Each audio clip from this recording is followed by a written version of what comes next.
최근에 저는 가까운 지인들로부터 무슨 길만 있으면 이민 가고 싶다라든지 최소한 내 자녀만큼은 어떤 수를 써서라도 반드시 유학을 보내겠다는 말을 정말 자주 듣고 있습니다. 분명히 자유민주주의를 국시로 하고 있는 이 대한민국을 헌법까지 떠들고쳐서 사회주의 국가로 바꾸어버리겠다는 의도를 아예 당당하게 주장하는 무리가 날이 갈수록 득세하고 있기 때문입니다. 불과 70년 전에 조국을 공산화시키려고 동족 상잔의 불법 남침을 시도했던 북한 공산 독재 정권이 하루아침에 평화의 동반자로 둔갑하고 그 대신 그때 자국민 5만 명의 생명까지 희생시키면서 우리나라를 지켜주었던 미국과의 동맹관계는 급속도로 갈라지고 있는 현실을 보면서 저는 정말 우리 대한민국의 앞날이 어떻게 될지 실로 암담한 심경에 잠을 이루지 못할 지경입니다. 주전 520년경의 유다인들 역시 자기의 조국을 생각하면서 그처럼 사이가 저하될 대로 저하되어 있었습니다. 약 18년 전에 페르시아 왕 고레스의 칙령 덕분에 바벨론의 포로 생활을 청산하고 고국으로 돌아오게 됐던 약 5만 명의 유다인들은 일단 성전 재건부터 시작했습니다. 하지만 이후 사마리아인의 방해 공작과 페르시아의 한 관리의 반대 때문에 그 공사는 2차례나 중단되었습니다. 결국 다리오 왕이 처음에 반포되었던 고레스 왕의 조서를 인정하고 성전 재건을 승인해 줌으로써 공사가 재개되기는 했지만 이때쯤 유다인들은 완전히 맥이 풀려 있었습니다. 그처럼 성전 재건이 자꾸 방해를 받아 중단되는 것을 보고 하나님께서 그들과 함께 하지 않는다는 생각을 하게 되었기 때문이었습니다.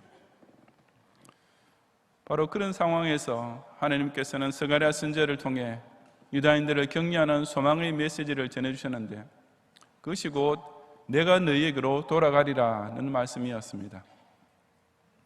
비록 주위의 정치적 상황은 복잡하고 경제적 형편은 어려웠으며 시도하는 일마다 꼬이기만 하는 현실이었지만 일단 하나님께서 이스라엘 백성에게 돌아오시기만 하면 그들의 미래는 활짝 열리게 되었던 것입니다.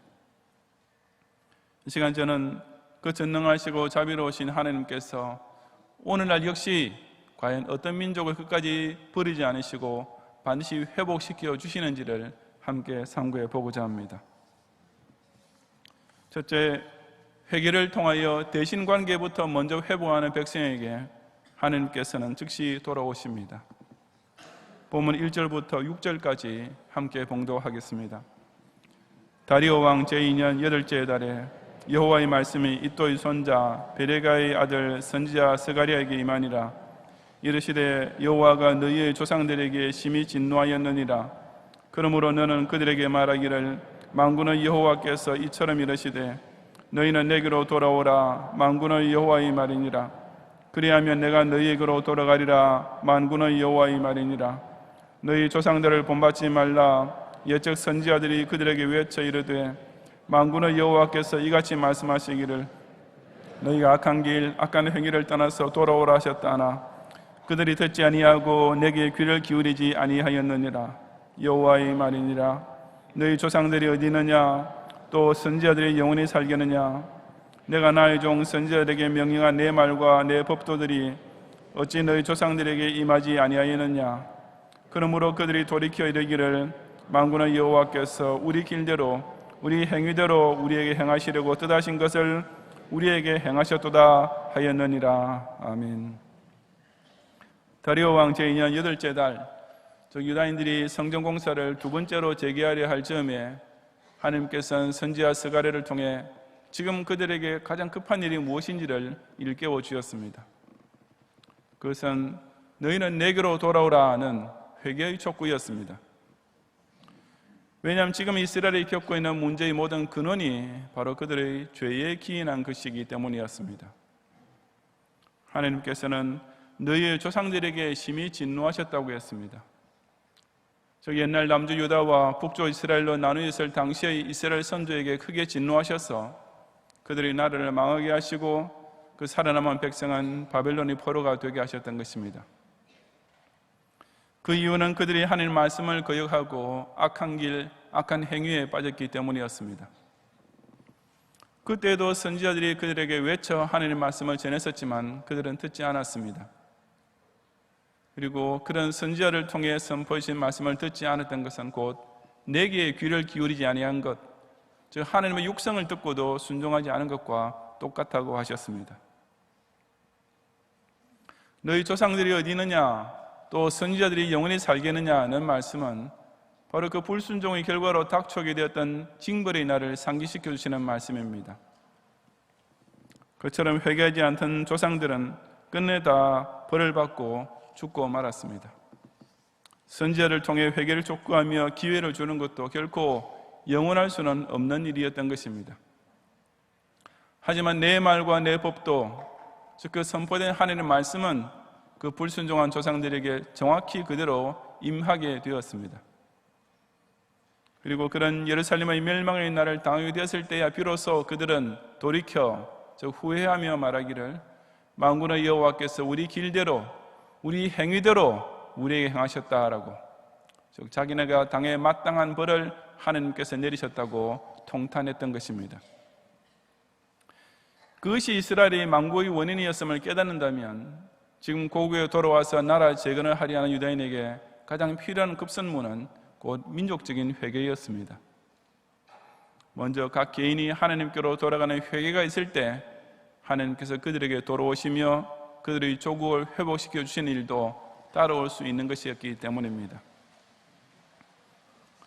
회개하지 않는 개인과 민족은 반드시 망한다는 사실은 성경과 역사가 증언하는 불변의 원칙입니다. 그 반대로 회개하는 것이야말로 개인과 가족과 국가가 축복의 길로 전환하게 되는 제일 첫 단계인 것 역시 틀림없는 사실입니다. 개인의 인생이 꼬이고 나라가 쇠약해지는 일의 가장 근본적인 원인은 항상 하나님과의 관계가 잘못되는 데서부터 시작되는 것이기 때문입니다. 그래서 하나님께서는 그런 회개를 가리켜 내게로 돌아오는 것이라고 정의하신 것입니다. 회개란 자기가 저질러 놓은 것을 후회하는 것에서 끝나는 것도 아니며 자기가 어떤 법에 저촉된 행위를 했다고 인정하는 데서 끝나는 것도 아니라 궁극적으로 하나님께로 돌아가는 것이 되어야 합니다. 하나님이 얼마나 좋은 분이신지, 이 공의의 하나님께서 죄인에게 얼마나 선하고 인자롭게 대해주시는 분이신지를 자신의 심령 속 깊이 체험하는 것, 바로 이것이야말로 참된 회개를 한 성도가 꼭 이르게 되는 마지막 단계이기 때문입니다. 그런 진정한 회개를 통한 은혜부터 맛보지 못하고서는 다른 어떤 복이란 것을 하나님께로부터 받을 길은 전혀 없는 것이 당연한 일입니다. 우리 민족이 일제의 민족 말살 정책에 의해 거의 다 죽게 되었을 때, 이 한반도가 북한 공산주의자들의 침략에 의하여 완전히 적화 통일되기 일보 직전에 조국을 기사회생시킨 것도 바로 자신과 이 나라가 지은 죄를 회개하며 하나님께 간절히 매달렸던 기도운동이었습니다. 통회하고 자복하는 회개를 통해 일단 저 하늘 아버지의 마음만 돌려놓으면 그 다음에는 엄청난 구원의 기적도 아주 간단하게 벌어질 수 있음을 깨닫고, 오늘 우리 조국이 당하고 있는 환난과 위험 앞에서 그 누구보다도 먼저 자기 자신부터 철저한 회개 기도를 올리는 성도들이 되시기를 바랍니다. 둘째로, 택자를 절대 주권으로서 보호해 주심을 믿는 백성에게 하나님께서는 꼭 돌아오십니다. 7절부터 12절까지 함께 봉독하겠습니다. 다리오 왕 제2년 11째 달 곧 스밧월 24일에 이또의 손자 베레기야의 아들 선지자 스가랴에게 여호와의 말씀이 임하니라.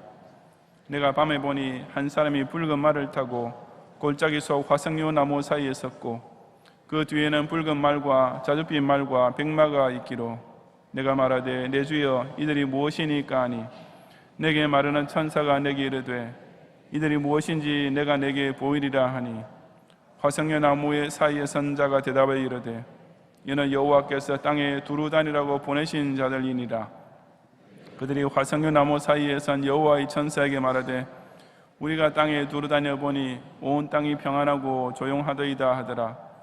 여호와의 천사가 대답하여 이르되 만군의 여호와여 여호와께서 언제까지 예루살렘과 유다 성읍들을 불쌍히 여기지 아니하시려 하나이까? 이를 노하신 지 70년이 되었나이다 하매 라고 했습니다. 귀환한 유다인에게 먼저 죄 회개할 것부터 촉구하신 하나님께서는 이어서 스가랴 선지자를 통해 아주 멋진 장면을 보여주셨는데, 그것은 붉은 말을 탄 한 사람의 환상이었습니다. 그가 골짜기 속 화석류 나무 사이에 서 있었다고 했는데, 이것은 아마 예루살렘 바로 바깥쪽에 있는 장소를 가리키는 것으로 짐작됩니다.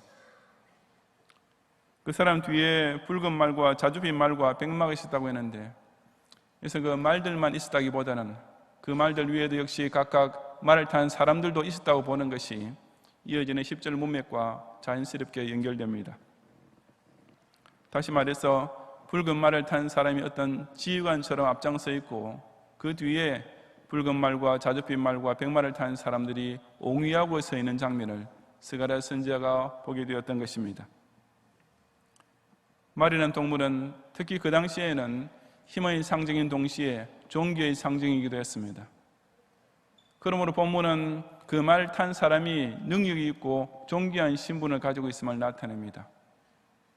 나중에 11절 이하에 보면 그 붉은 말을 탄 사람을 가리켜 여호와의 천사라고 했는데, 여기서 천사라고 되어 있는 단어는 그냥 사자, 메신저라고 번역하는 것이 적절하며, 여호와의 사자는 곧 구약에 현존하신 그리스도를 지칭할 때 대표적으로 쓰이는 표현입니다.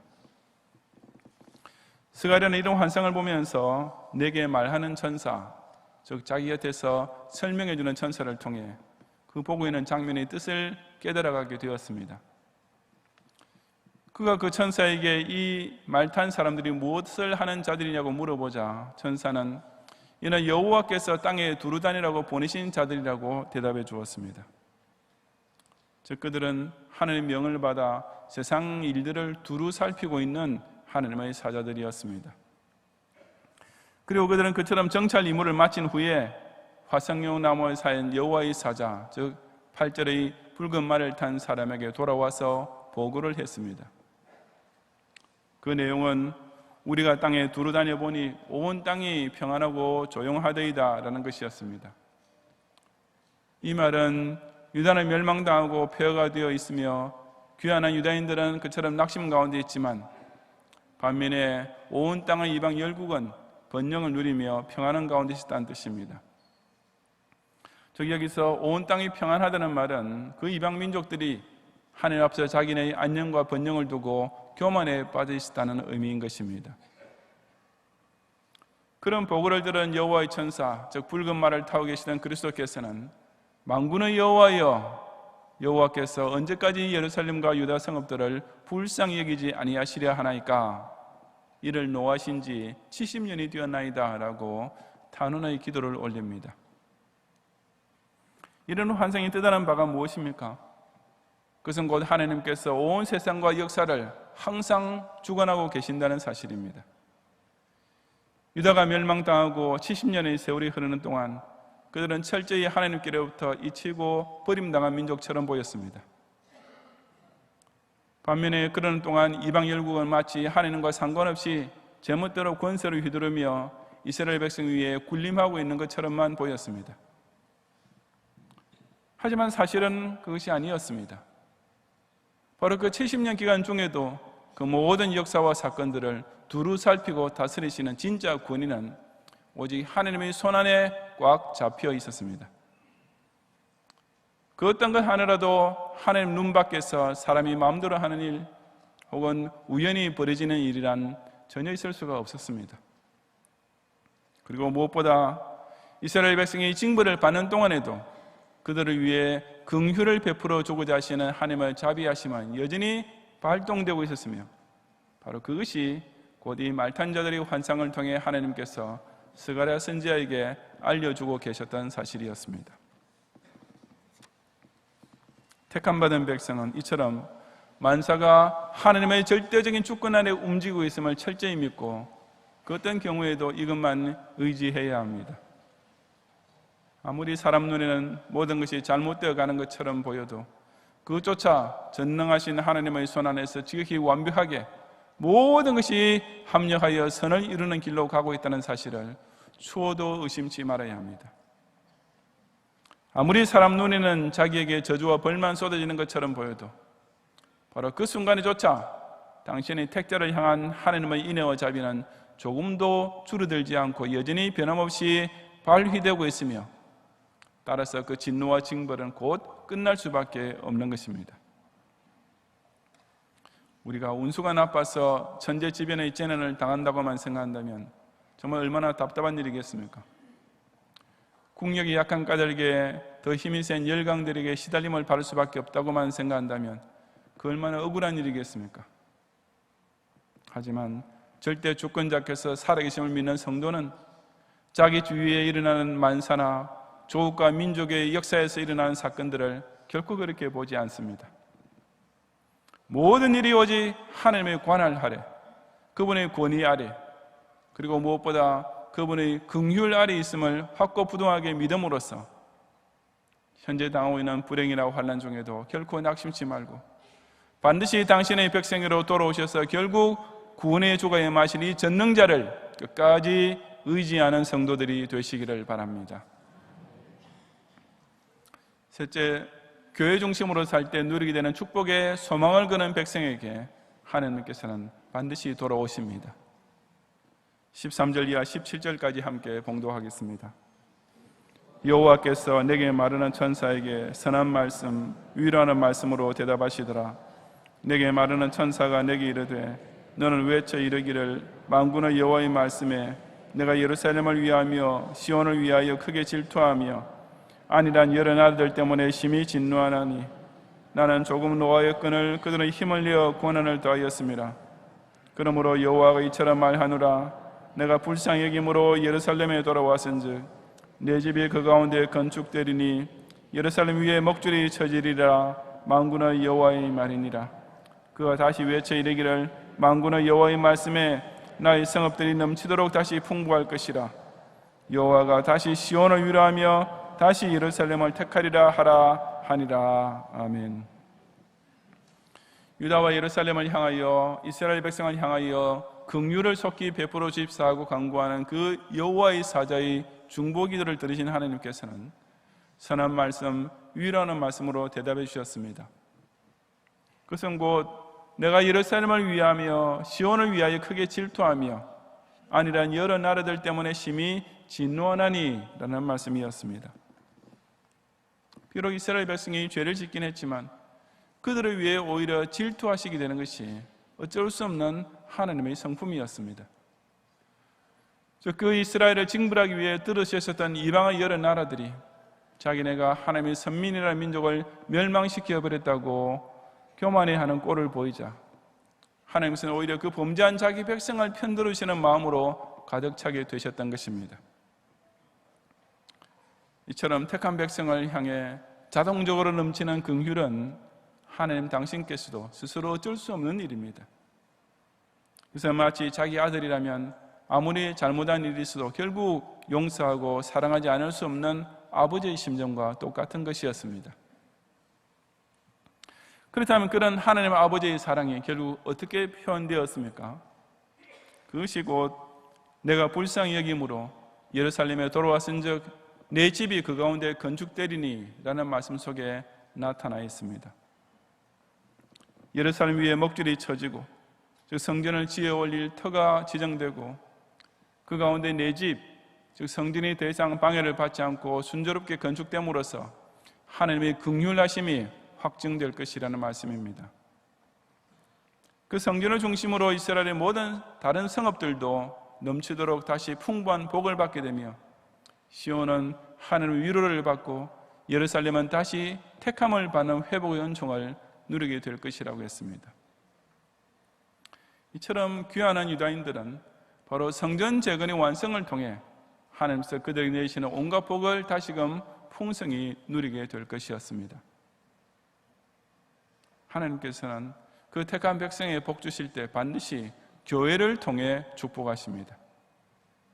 우리가 잘 알다시피 신앙의 자유를 찾아 신대륙을 찾아왔던 미국의 첫 조상들은 제일 먼저 예배당을 짓고 그 다음에 학교를 짓고 그 후에 각자의 집을 지었다고 하지 않습니까? 자신의 생활을 먼저 교회 중심으로 해나갈 때 나머지는 하나님께서 다 채워주실 것을 믿었던 바로 그 조상들의 신앙이 오늘날의 미국을 저렇게 풍요롭게 만든 것입니다. 오직 교회 중심으로 우리의 영혼이 먼저 잘 되어갈 때 그 나머지 범사가 형통하게 되는 복은 절로 따라오게 되어 있습니다. 우리에게 교회가 주어지고 예배의 시간과 공간이 주어지고 신앙의 자유가 주어지고 있는 이것이야말로 하나님께서 여전히 우리를 사랑해 주고 계시며 또 앞으로 더 크게 축복해 주실 징조입니다. 신자가 교회를 출입할 수 있다는 이 자체가 하나님께서 이 세상의 불신자들과는 달리 신자들을 택하시고 같은 죄인이지만 오직 그 택자에게만 긍휼을 베풀어 주고 계신다는 증거나 마찬가지인 것입니다. 그 언제든지 교회는 하나님께서 세상과 역사를 통해 당신의 구속사를 성취해 가시는 일에 있어서 부동의 거점이요 최고의 사령부입니다.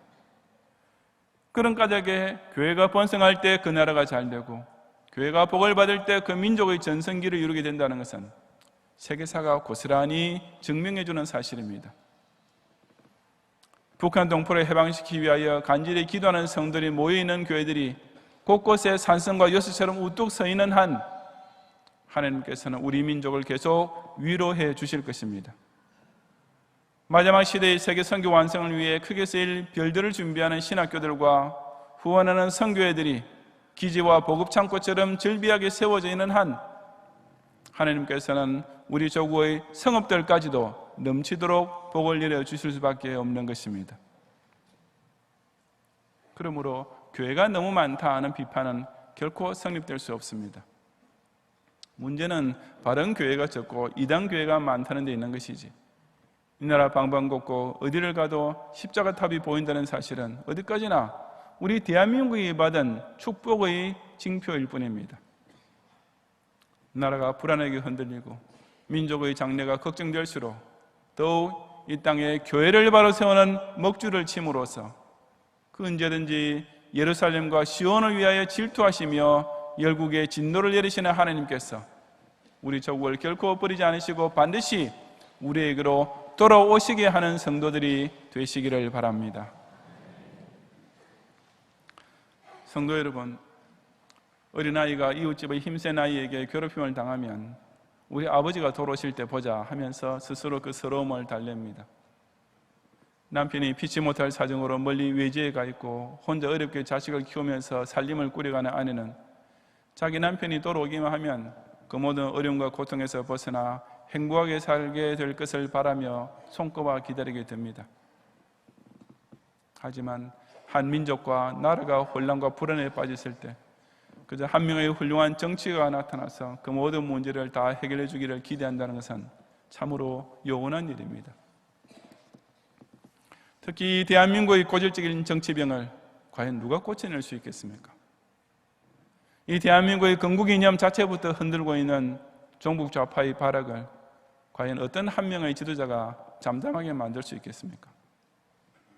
벌써 끝났어야 할 북한 공산 독재 정권이 오히려 갈수록 힘을 얻고 핵의 위협을 목소리를 높이고 있는 이때에 과연 어떤 대통령 한 명이 이 한반도의 적과 통일을 막고 북한의 불쌍한 동포를 해방시키는 자유민주적 통일을 이룰 수가 있겠습니까?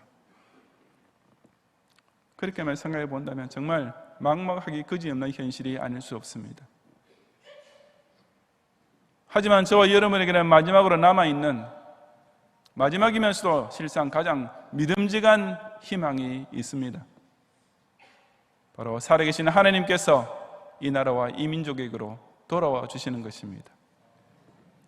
이스라엘의 재건을 방해하는 열국에게 진노하시고 당신의 택하신 백성에게 긍휼을 베푸르신 그 하나님께서 우리에게도 돌아오시는 이것만이 저와 여러분에게 남아있는 유일하면서도 가장 든든한 희망입니다. 지금처럼 많은 국민들이 이 사회에 대한 신뢰감을 잃고 나라에 대한 불안감은 점점 더 가중되는 날을 보내고 있는 때에 우리에게 아직도 남아있는 유일한 희망은 오직 하나님께서 이 나라와 이 민족에게 다시 찾아오시고 함께 하시는 이것 하나밖에 없다는 것은 적어도 깨어있는 교회와 참된 성도에게는 너무나 자명한 사실이 아니겠습니까? 개인과 민족의 죄를 놓고 진정으로 회개하는 기도만이 하나님의 마음을 돌려놓을 수 있습니다. 우리 사회와 이 나라 안팎에서 벌어지고 있는 모든 일들이 오직 절대 주권자의 권능에 달리 있음을 철저히 믿고 의지하는 성도를 하나님께서는 절대로 외면하지 않으실 것입니다. 무엇보다도 우리 조국의 거리와 골목마다 이 땅의 산악 구석구석에 십자가들이 세워지는 한 하나님께서는 그 소중히 여기시고 사랑하시는 교회들 위해서라도 우리 대한민국을 안위하시고 더 풍성히 축복해 주시리라 믿습니다. 그 어떤 죄를 지어도 회개하는 자에게는 당장 돌아오시는 자비의 아버지, 그 어떤 환난 중에도 당신의 택자를 눈동자처럼 보여주시는 전지전능자, 세상의 그 어떤 풍파 중에도 근무된 교회를 아껴주시는 이 만군의 여호와 하나님만을 더욱 간절히 붙잡고 의지함으로써 우리 조국과 민족의 미래에 대한 소망을 끝까지 지키는 성도들이 되시기를 주님의 이름으로 축원합니다.